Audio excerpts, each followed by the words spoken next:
Hello, আসসালামু আলাইকুম। কেমন আছেন সবাই? এই তো আলহামদুলিল্লাহ আমরা ভালো আছি। তো আজকে ছোট মাছ চচ্চড়ি করব। আমি কিভাবে রান্না করি সেটাই আপনাদের সাথে শেয়ার করব।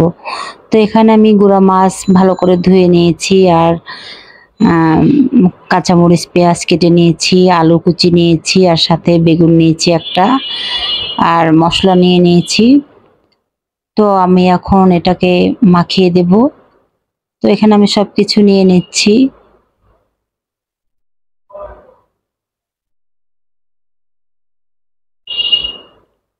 এখন এটাকে আমি সুন্দর করে হাতে মাখিয়ে নেব। এই গুঁড়া মাছটা হাতে মাখিয়ে রান্না করে সবাই এবং খেতেও খুব টেস্ট হয়। তো আমি আগে পেঁয়াজ, তারপরে আলু কুচি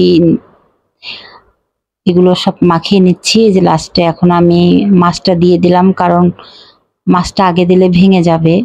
আর যেহেতু ছোট মাছ তো ওইভাবেই হালকাভাবে মাখিয়ে নিলাম।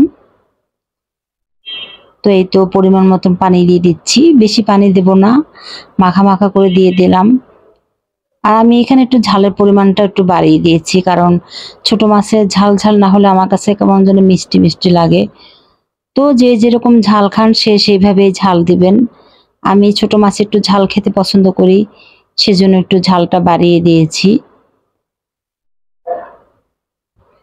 একটু আমি চুলাটা ধরিয়ে দিলাম এখন। এই যে দেখেন বলক চলে আসছে এবং কালারটা এত সুন্দর এসেছে।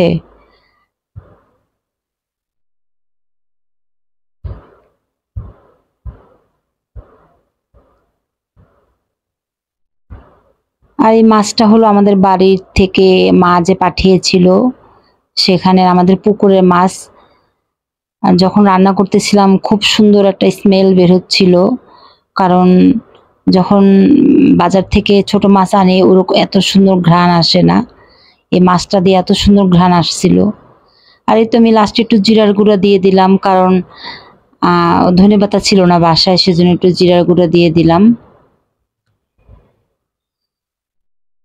তো এই তো আমি মাছটা এখন তুলে নেব। যে হয়ে গেছে দেখেন, একটু মাখা মাখা রেখেছি, একেবারে চচ্চড়ি করব না। আর সাথে ডিম সিদ্ধ করে নিয়েছি, কারণ বাচ্চা না হলে কি দিয়ে খাবে, ওর জন্য ডিম ভুনা করব। আর একটু ভেন্ডি ভাজিও করে নিচ্ছি। এই তো ভেন্ডিটা ভাজি করে নিচ্ছি আর চুলার সামনে দাঁড়িয়ে আছি। আমার ভীষণ বিরক্ত লাগে, ভাজি করতে গেলে একদম দাঁড়িয়ে থাকতে হয়, কারণ আমি যদি সরে যাই তাহলে দেখা যাবে পুড়ে যাবে। তো এই তো আজকে রান্না বান্না। সবাই ভালো থাকবেন, আল্লাহ হাফেজ।